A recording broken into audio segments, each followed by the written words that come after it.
Hello students, सभी को good evening. तो आज अपने फिर से स्वागत है आपका अपने एक नई वीडियो में। तो आज की इस वीडियो में अपने फिर से कुछ इंपॉर्टेंट क्वेश्चन के बारे में चर्चा करेंगे। तो पिछली क्लास के अंदर अपने लगभग 30 क्वेश्चन जो कि विगत परीक्षाओं में पूछे गए हैं कंप्यूटर से संबंधित, तो उनके बारे में अपने चर्चा की थी। तो आज अपने फिर उसी टॉपिक के ऊपर बात करेंगे और आपके लिए कुछ इंपॉर्टेंट क्वेश्चन हैं वो और लेकर आए हैं। तो ये क्लास आपकी कंटिन्यू जब तक राजस्थान पुलिस का एग्ज़ाम नहीं हो जाता है तब तक अपनी ये क्लास कंटिन्यू ही रहेगी। और आपको जो भी क्वेश्चन यानी पीछे जितने भी परीक्षाओं के अंदर जो कंप्यूटर से संबंधित क्वेश्चन पूछे गए हैं तो उन क्वेश्चनों को इसके अंदर शामिल किया जाएगा।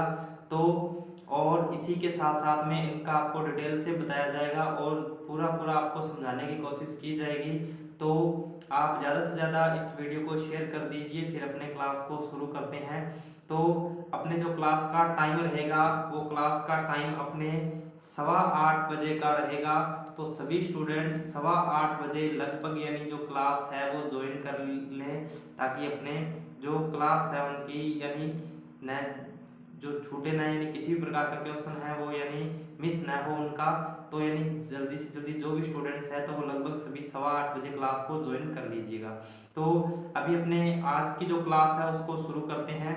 तो अपने आज का जो फर्स्ट इम्पोर्टेंट क्वेश्चन है आपका, पेन ड्राइव कनेक्ट होती है तो पेन ड्राइव है वो किससे कनेक्ट होती है। तो इसमें आपका ए नंबर ऑप्शन है USB port, B number option है parallel port, C number option है serial port, D number option है बीजीए पोर्ट। तो इसमें आपका ए नंबर जो ऑप्शन है वो राइट आंसर हो जाएगा, यूएसबी पोर्ट। यानी जो अपने पेन ड्राइव को कनेक्ट किया जाता है तो वो किस पोर्ट के माध्यम से किया जाता है, यूएसबी पोर्ट के माध्यम से कनेक्ट किया जाता है। और यूएसबी की अगर फुल फॉर्म पूछी जाए तो क्या हो जाएगी, यूनिवर्सल सीरियल बस होती है। यानी यूएसबी की फुल फॉर्म क्या हो जाएगी, यूनिवर्सल सीरियल बस हो जाएगी। तो ये अपने नीचे एक यूएसबी पोर्ट का चित्र भी मैंने दर्शाया हुआ है। तो यानी ये होता है यूएसबी पोर्ट जो होता है, इसके ऊपर इस तरीके का एक चिन्ह बना होता है यूएसबी पोर्ट। और यूएसबी की फुल फॉर्म भी आपसे पूछी जा सकती है, तो ये भी आपने ध्यान रखना है। उसके बाद अपना जो नेक्स्ट क्वेश्चन है, पीडीएफ का लघुत्तम रूप है, पीडीएफ का खालिस्तान लघुत्तम रूप है। तो पीडीएफ का यानी जो फुल फॉर्म है यानी यहाँ पे पूछी गई है, तो पीडीएफ की फुल फॉर्म क्या होती है। तो जिसको भी पता है वो जल्दी जल्दी से कमेंट कर दीजिए, यानी कमेंट बॉक्स में, चैट बॉक्स में आप इसका आंसर है वो दे सकते हो। जिस क्वेश्चन का भी आपको आंसर पता होता है तो आप कमेंट बॉक्स में बता सकते हो। तो इसमें आपका ए नंबर ऑप्शन है portable data format, B number option है printable document format, C number option है प्रिंटेबल डाटा फॉर्मेट और डी नंबर ऑप्शन है पोर्टेबल डॉक्यूमेंट फॉर्मेट। तो इसका जो राइट आंसर हो जाएगा आपका वो हो जाएगा option number D, portable document format होता है पीडीएफ की फुल फॉर्म।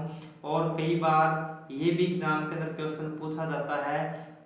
तो इसमें यानी पीडीएफ फाइलों को रीड करने के लिए अपने किसका यूज करते हैं, तो पीडीएफ फाइलों को रीड करने के लिए आपका हो जाएगा एडोब रीडर का यूज अपने करते हैं। पीडीएफ फाइलों को रीड करने के लिए एडोब रीडर का यूज किया जाता है, तो इसको भी आप नोट कर लीजिए। तो ये इसका राइट आंसर हो जाएगा पोर्टेबल डॉक्यूमेंट फॉर्मेट। उसके बाद अपने बढ़ते हैं नेक्स्ट क्वेश्चन की ओर। तो नेक्स्ट अपना जो क्वेश्चन है यूएसबी पोर्ट का तात्पर्य है। तो अभी अपने थोड़ी देर पहले इस क्वेश्चन के बारे में डिस्कशन किया था। तो यूएसबी की फुल फॉर्म इसके अंदर पूछी गई है। तो यूएसबी की फुल फॉर्म क्या हो जाएगी, इसमें आपका ऑप्शन नंबर बी है वो राइट आंसर हो जाएगा, यूनिवर्सल सीरियल बस पोर्ट। यानी यूएसबी की फुल फॉर्म क्या होती है, यूनिवर्सल सीरियल बस पोर्ट होती है। तो यानी यूएसबी के माध्यम से आप क्या है माउस को कनेक्ट कर सकते हो, कीबोर्ड को, यानी कोई भी अगर आपने हार्डवेयर जोड़ना है तो आप क्या है यूएसबी पोर्ट की सहायता से जोड़ सकते हो। तो अभी पहले पेन ड्राइव का पूछा गया था तो उसमें भी आपका यूएसबी पोर्ट था और इसमें इसकी फुल फॉर्म पूछी गई है। तो यूएसबी की फुल फॉर्म क्या हो जाएगी, यूनिवर्सल सीरियल बस हो जाएगी। उसके बाद बढ़ते हैं अपने नेक्स्ट क्वेश्चन की ओर। तो निम्नलिखित में से सेंट्रल प्रोसेसिंग यूनिट सीपीयू का भाग कौन सा है। तो यानी निम्न में से जो सेंट्रल प्रोसेसिंग यूनिट यानी जो आपका सीपीयू होता है, सीपीयू के बारे में अपने पिछली वीडियो के अंदर भी डिस्कशन किया था। तो जिसने भी पिछला वीडियो नहीं देखा है तो इसी वीडियो के डिस्क्रिप्शन बॉक्स में उसका लिंक है वो मिल जाएगा, या आपको उसका लिंक इसी वीडियो के आई बटन में मिल जाएगा, तो वहां से आप उस वीडियो को चेकआउट कर सकते हो। तो इसमें सीपीयू के यानी कई नाम होते हैं, तो ये मैंने पिछले वीडियो के अंदर बताया था। यानी इसमें सीपीयू का भाग कौन सा है तो ये पूछा गया है। तो इसमें आपका ए नंबर ऑप्शन प्रिंटर होता है, B number option keyboard, C number option mouse और डी नंबर ऑप्शन है अर्थमेटिक एंड लॉजिक यूनिट। तो इसमें जो इसका राइट आंसर है वो हो जाएगा अर्थमेटिक एंड लॉजिक यूनिट, क्योंकि जो प्रिंटर होता है वो भी सीपीयू का भाग नहीं होता है, और कीबोर्ड और माउस ये भी क्या है, तीनों के तीनों सीपीयू के भाग नहीं होते हैं।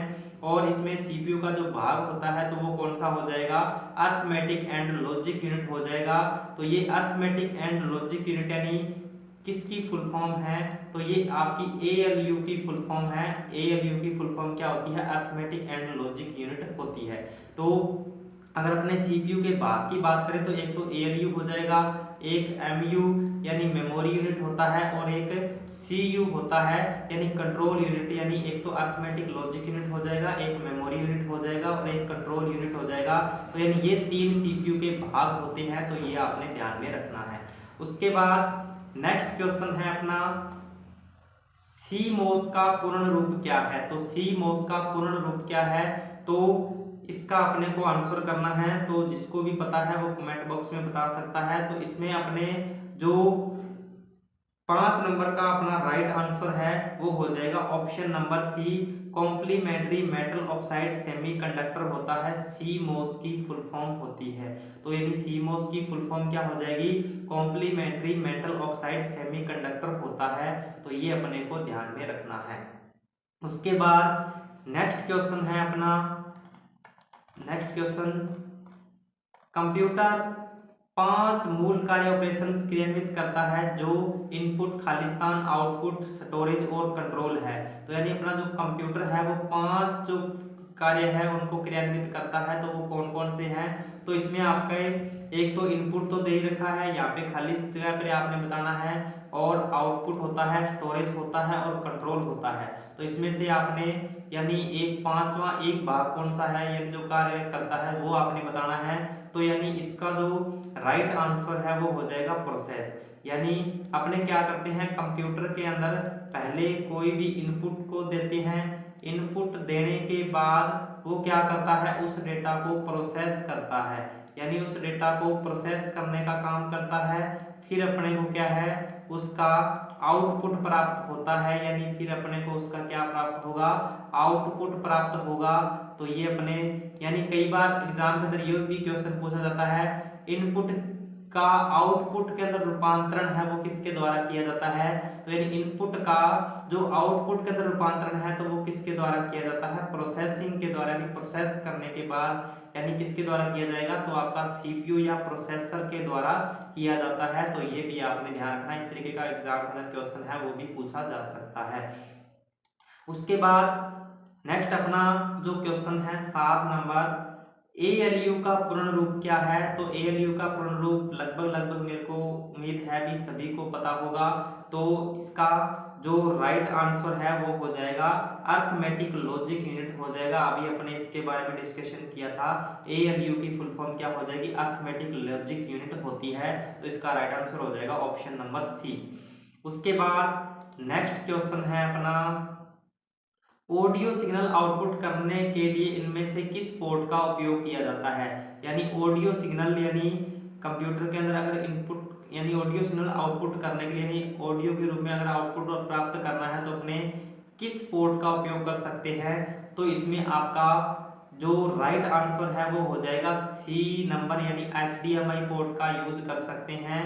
और HDMI क्या होता है, एक पोर्ट होता है जो कि अपने प्रोजेक्टर या मॉनिटर को अगर सीपीयू के साथ में यानी सीपीयू के साथ में अगर कनेक्ट करना होता है तो अपने इस पोर्ट का यूज कर सकते हैं। और यही अगर HDMI की फुल फॉर्म की अगर बात करें तो HDMI की फुल फॉर्म क्या हो जाएगी, इसको भी आप नोट डाउन कर सकते हो, हाई डेफिनेशन मल्टीमीडिया इंटरफेस होती है। हाई डेफिनेशन मल्टीमीडिया इंटरफेस हो जाएगी इसकी फुल फॉर्म। तो ये फुल फॉर्म भी एग्जाम के अंदर पूछी जाती है। और इस पोर्ट का यूज क्या होता है, तो ये भी एग्जाम के अंदर पूछ सकता है, तो ये आपने ध्यान में रखना है। यानी HDMI पोर्ट का काम क्या होता है, यानी एक तो अपने मॉनिटर या प्रोजेक्टर को अगर यानी CPU के साथ में कनेक्ट करना है तो भी अपने इसका यूज कर सकते हैं। और इसकी फुल फॉर्म क्या हो जाएगी, हाई डेफिनेशन मल्टीमीडिया इंटरफेस होती है। तो यह भी आपने इसको ध्यान में रखना है। तो उम्मीद करता हूँ आपको ये बात समझ में आ गई होगी। उसके बाद अपने नेक्स्ट क्वेश्चन की ओर बढ़ते हैं। इनमें से किस जनरेशन के कंप्यूटर में पहली बार उनके CPU में इंटीग्रेटेड सर्किट का उपयोग किया गया था, यानी कौन सी जनरेशन के अंदर, यानी जो IC चिप यानी इंटीग्रेटेड सर्किट जिसको बोलते हैं, तो IC चिप का विकास यानी कौन सी जनरेशन में किया गया था, तो ये आपने बताना है।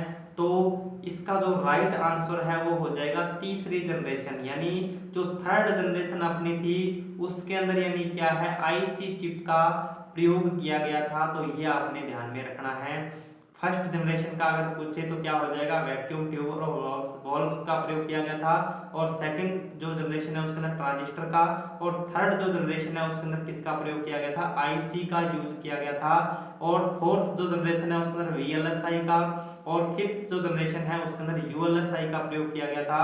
तो ये अपने पांचों के बारे में ध्यान रखना है। कल इनके बारे में, कल जो वीडियो अपने यानी देखी थी उसके अंदर आपने क्या था, यानी लगभग मैंने इन चीज़ों के बारे में आपको बताया था, यानी इनसे संबंधित जो क्वेश्चन पीछे एग्जाम के अंदर दिए हुए थे तो वो अपने उस वीडियो के अंदर दे दिए थे।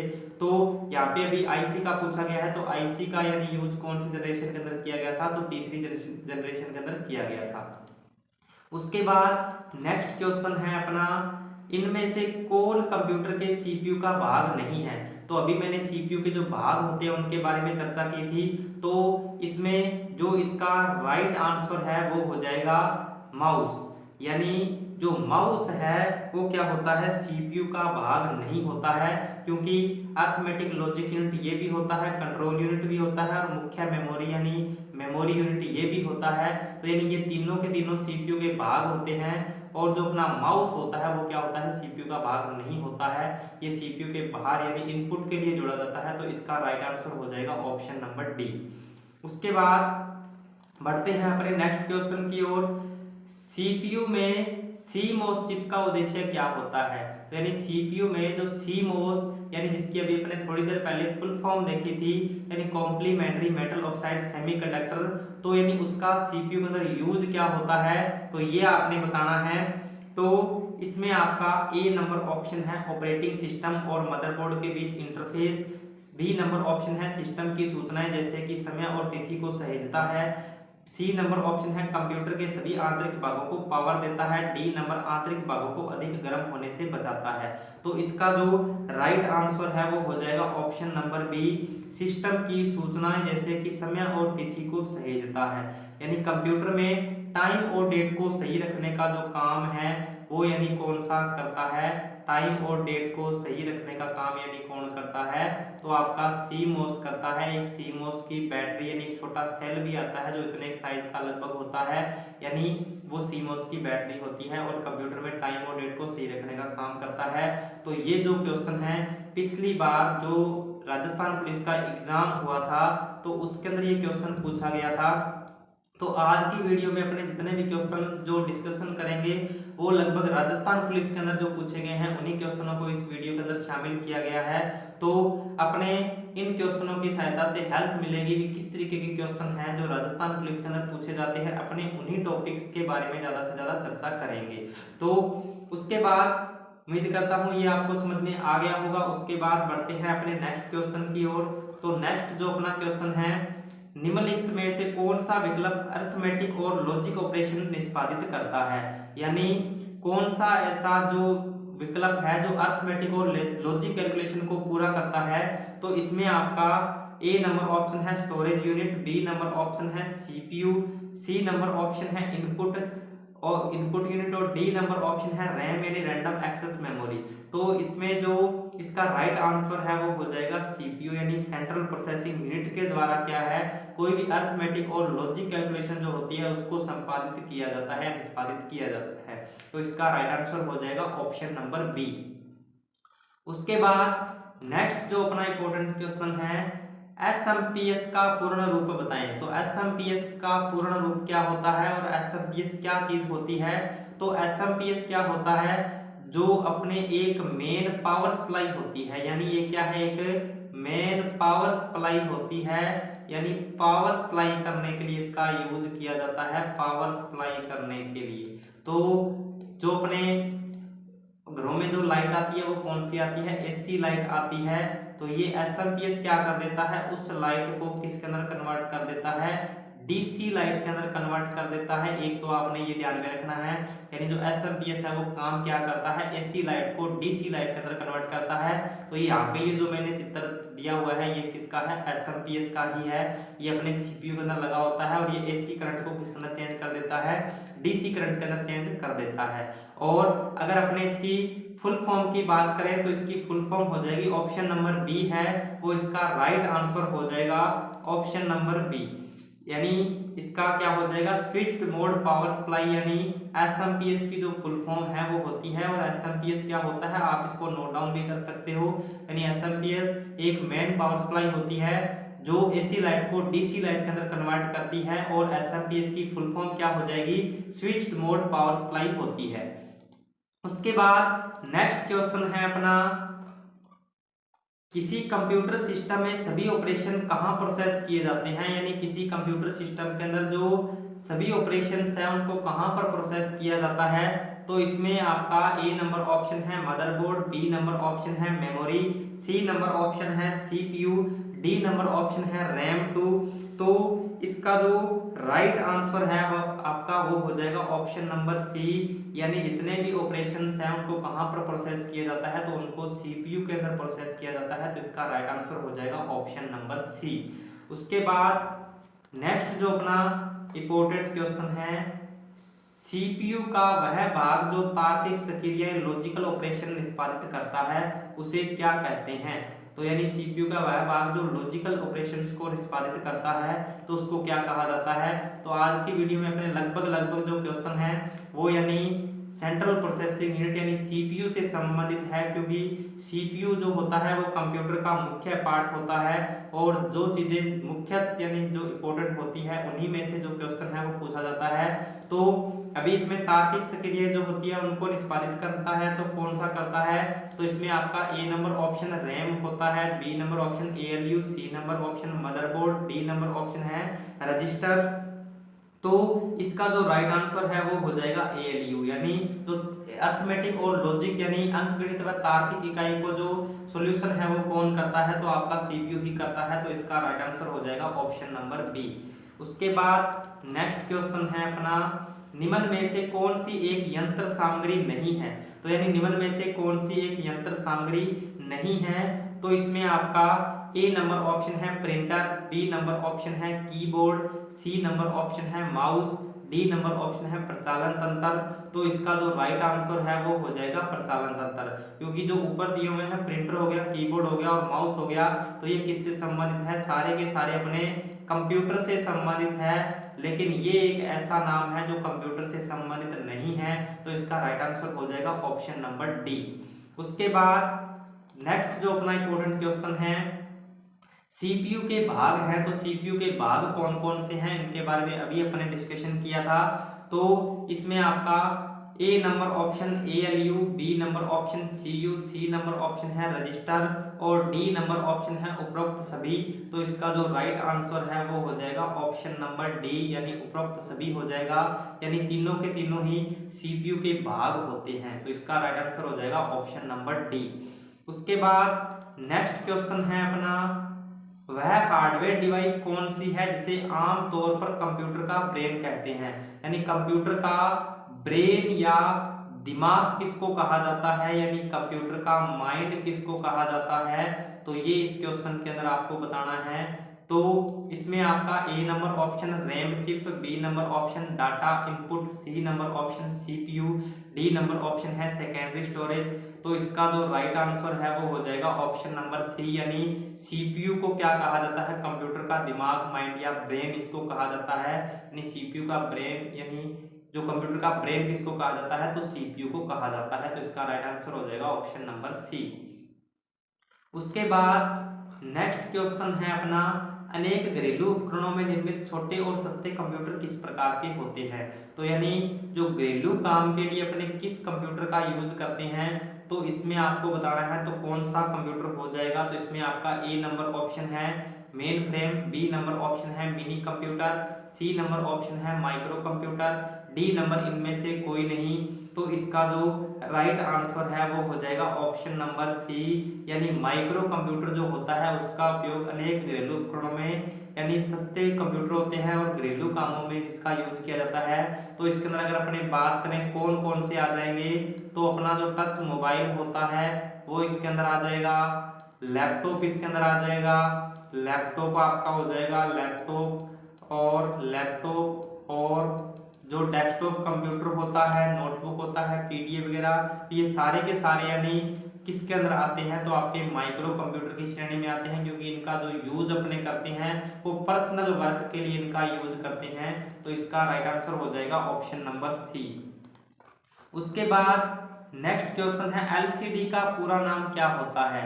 एलसीडी का पूरा नाम क्या होता है, तो इसमें आपका जो राइट आंसर है 20 नंबर का वो हो जाएगा ऑप्शन नंबर डी, यानी लिक्विड क्रिस्टल डिस्प्ले। यानी एलसीडी की जो फुल फॉर्म होती है वो क्या होती है, लिक्विड क्रिस्टल डिस्प्ले। यानी लिक्विड का मतलब क्या होता है, तो लिक्विड का मतलब होता है द्रव, यानी इसके अंदर क्या होता है, द्रव पदार्थ का यूज किया जाता है। दो पैनल बने होते हैं, उनके बीच में क्या भरा जाता है, द्रव पदार्थ को भरा जाता है, इसीलिए इसको क्या कहा जाता है, लिक्विड क्रिस्टल डिस्प्ले इसको कहा जाता है। और इसका जो राइट आंसर है वो हो जाएगा ऑप्शन नंबर डी। उसके बाद नेक्स्ट क्वेश्चन है अपना, निम्न में से किस सेकेंडरी स्टोरेज के एक स्वरूप के तौर पर नहीं माना जा सकता है।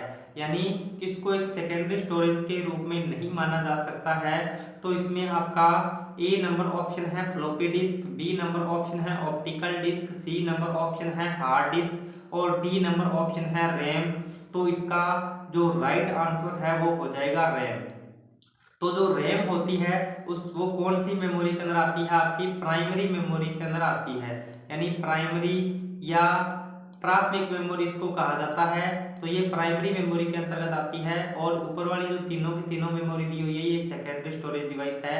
तो इसका जो राइट आंसर है वो कौन सा हो जाएगा, रैम। और रैम की फुल फॉर्म क्या होती है, रैंडम एक्सेस मेमोरी होती है। तो इसका राइट आंसर हो जाएगा ऑप्शन नंबर डी। उसके बाद नेक्स्ट क्वेश्चन है अपना, निम्न में से कौन सी स्टोरेज की सबसे बड़ी इकाई है। तो निम्न में से कौन सी स्टोरेज की सबसे बड़ी इकाई है, तो इसमें आपका ए नंबर ऑप्शन है मेगाबाइट, यानी मेगाबाइट का मतलब क्या हो जाएगा, एमबी, और बी नंबर ऑप्शन है टेराबाइट, यानी टेराबाइट का मतलब क्या हो जाएगा, टीबी हो जाएगा, और सी नंबर ऑप्शन है किलोबाइट, तो किलोबाइट का मतलब यानी केबी हो जाएगा जी, और डी नंबर ऑप्शन है गीगाबाइट, तो गीगाबाइट का मतलब क्या होता है, जीबी होता है। तो इसमें स्टोरेज की सबसे बड़ी इकाई पूछी गई है, तो इसका जो राइट आंसर है वो हो जाएगा ऑप्शन नंबर बी, यानी टेराबाइट, यानी टीबी जो है इसमें सबसे बड़ी यूनिट दी हुई है। तो यानी जो ऑप्शन के हिसाब से सबसे बड़ी होगी वो आपको बताना है, यानी तो इसके अंदर आपका जो राइट आंसर है वो हो जाएगा ऑप्शन नंबर बी। तो अब अपने बढ़ते हैं नेक्स्ट क्वेश्चन की ओर। तो नेक्स्ट जो अपना इंपॉर्टेंट क्वेश्चन है, रैम कहाँ पर स्थित होती है। तो रैम कहाँ पर स्थित होती है ये आपने बताना है। तो इसमें आपका ए नंबर ऑप्शन है मदरबोर्ड पर होती है, बी नंबर ऑप्शन है एक्सपेंशन बोर्ड पर होती है, सी नंबर ऑप्शन है एक्सटर्नल ड्राइव पर होती है, डी नंबर इनमें से कोई नहीं। तो इसका जो राइट आंसर है वो हो जाएगा ऑप्शन नंबर ए, यानी मदरबोर्ड के ऊपर होती है। तो यानी ये तो रैम का पूछा गया है, ये लगभग जितने भी यानी जो डिवाइसेस यानी जो पार्ट्स होते हैं जो सीपीयू के, तो वो सारे के सारे किसके ऊपर जुड़ते हैं, मदरबोर्ड के ऊपर ही जुड़ते हैं। चाहे आपका रोम हो गया, हार्ड डिस्क हो गया, एसएमपीएस के जो लगभग वायर्स वगैरह हैं तो वो भी किसके ऊपर जुड़ती हैं, मदरबोर्ड के ऊपर ही जुड़ती हैं। और मदरबोर्ड ही क्या होता है, सीपीयू का मुख्य पार्ट होता है, तो सारे के सारे पार्ट इसी के ऊपर जुड़ते हैं। तो इसका राइट आंसर हो जाएगा ऑप्शन नंबर ए। उसके बाद नेक्स्ट क्वेश्चन है, एक हार्ड डिस्क को ट्रैक्स में विभाजित किया जाता है जिन्हें आगे उप विभाजित किया जाता है। तो यानी एक जो हार्ड डिस्क है उसको पहले किसके अंदर बांटा जाता है, ट्रैक्स के अंदर बांटा जाता है, और उन ट्रैक्स को आगे किसके अंदर बांटा जाता है, तो ये इस क्वेश्चन के अंदर पूछ रहा है। तो इसमें आपका ए नंबर ऑप्शन है हेडों में, बी नंबर वेक्टरों में, सी नंबर सेक्टरों में, डी नंबर क्लाउड में। तो इसका जो राइट आंसर है वो हो जाएगा सेक्टरों में। यानी पहले हार्ड डिस्क को किसके अंदर बांटा जाता है, ट्रैक्स के अंदर बांटा जाता है, और उन ट्रैक्स को आगे किसके अंदर विभाजित किया जाता है, तो उनको आगे सेक्टर्स के अंदर विभाजित किया जाता है। तो ये आपने ध्यान में रखना है। उसके बाद नेक्स्ट क्वेश्चन है अपना, रैम के लिए निम्न में से क्या सत्य नहीं है। तो रैम के लिए निम्न में से कौन सा वाक्य है जो सत्य नहीं है, तो इसमें जो आपका ए नंबर ऑप्शन है, ए नंबर ऑप्शन रैम एक स्थायी भंडारण क्षेत्र है, B number RAM hard disk भंडारण के समान ही है, रैम हाशिए होता है, रैम में बढ़ाती सूचना चली जाती है जब आप कंप्यूटर को बंद कर देते हैं। तो इसमें जो इसका राइट आंसर है, यानी ये जो यानी वाक्य है वो सत्य नहीं है, क्योंकि रैम हार्ड डिस्क की तरह भंडारण नहीं कर सकता है।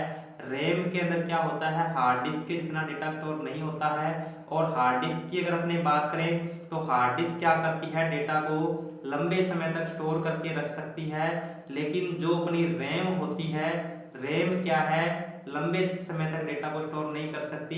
ये कब तक डेटा को स्टोर करती है, तो जब तक अपना कंप्यूटर यानी लैपटॉप या कंप्यूटर ऑन है तभी तक डेटा को स्टोर रखती है, और जैसे अपने कंप्यूटर या लैपटॉप को बंद करते हैं तो उसके बाद ये डेटा को इरेज कर देती है। तो इसका जो राइट आंसर है इसमें यह वर्ड है जो सत्य नहीं है, तो इसका राइट आंसर हो जाएगा ऑप्शन नंबर बी।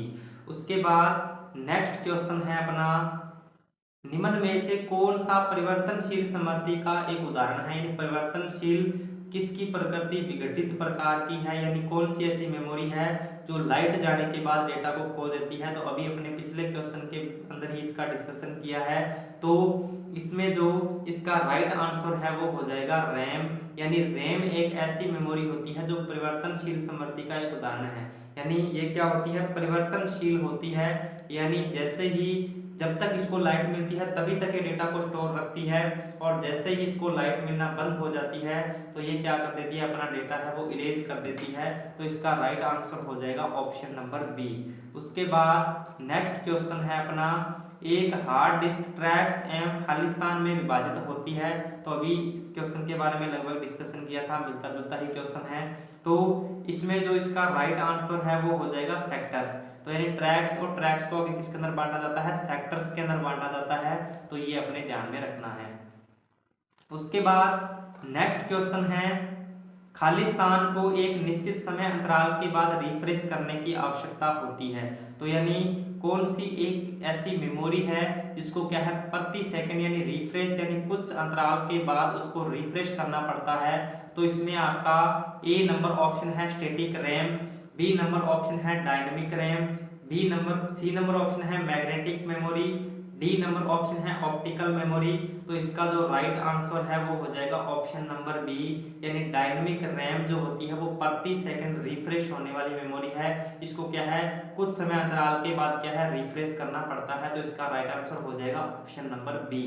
उसके बाद नेक्स्ट जो अपना इंपॉर्टेंट क्वेश्चन है, गीगाबाइट खालिस्तान के बराबर होती है। यानी जो गीगाबाइट, तो गीगाबाइट यानी क्या हो जाएगा, गीगाबाइट का मतलब होता है जीबी, जीबी का मतलब यानी गीगाबाइट, जीबी यानी जो एक जीबी है वो किसके बराबर होती है। तो इसमें आपका A number option 1024 byte, B number 1024 kilobyte, C number option 1024 hexabyte, D number option है 1024 मेगाबाइट।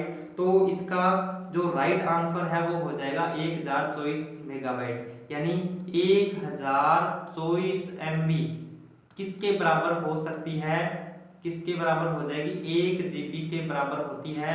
यानी 1 GB के अंदर 1024 MB यानी ये दोनों चीज़ें क्या है, बराबर है, तो ये आपने ध्यान में रखना है।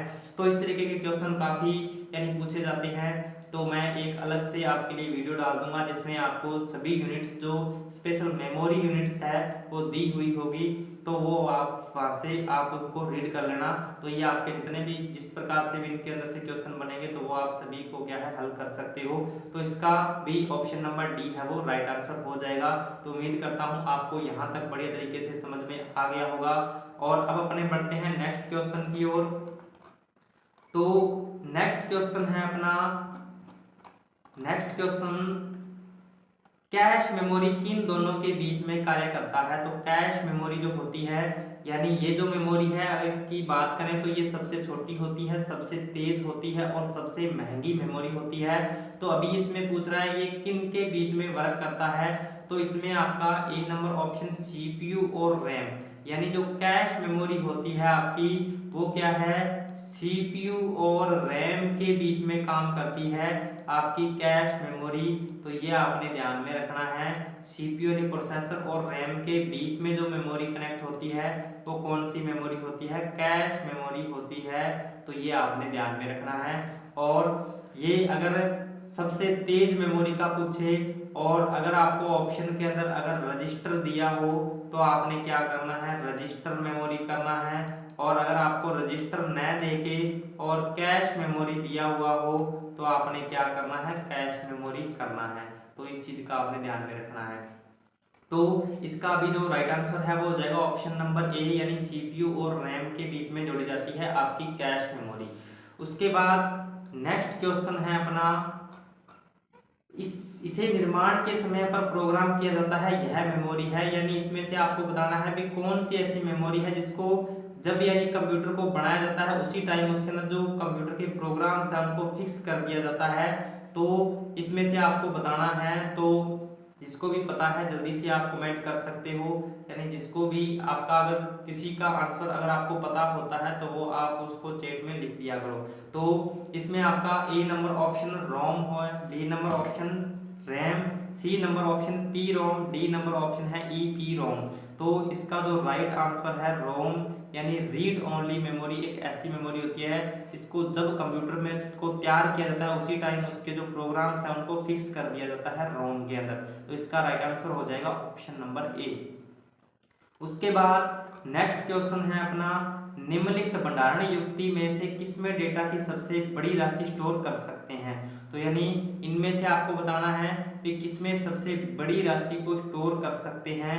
तो इसमें आपका A number option CD, B number option है डीवीडी, सी नंबर ऑप्शन है hard disk, D number option है फ्लॉपी डिस्क। तो इसका जो राइट आंसर है वो हो जाएगा हार्ड डिस्क। तो यानी सबसे ज़्यादा जो डेटा को स्टोर करती है तो वो कौन सी यानी स्टोर करती है, HDD के अंदर यानी डेटा को स्टोर किया जा सकता है। और CD और DVD की अगर बात करें तो ये क्या होती हैं, एक सहायक मेमोरी होती हैं, यानी इनको क्या कहा जाता है, सहायक मेमोरी के नाम से जाना जाता है। इनमें जो डेटा स्टोर यानी हो जाता है लेकिन इतना डेटा को स्टोर नहीं कर सकती जितना कि आपकी एक हार्ड डिस्क कर सकती है। तो इसका जो राइट आंसर है वो हो जाएगा हार्ड डिस्क। उसके बाद नेक्स्ट क्वेश्चन है अपना, वह कौन सी मेमोरी है जिसे प्रति सेकंड कई बार रिफ्रेश किया जाना चाहिए। तो यानी इसमें से अभी अपने थोड़ी देर पहले इस क्वेश्चन के बारे में डिस्कशन किया था कि ऐसी कौन सी मेमोरी है जिसको प्रति सेकंड कई बार रिफ्रेश किया जाता है।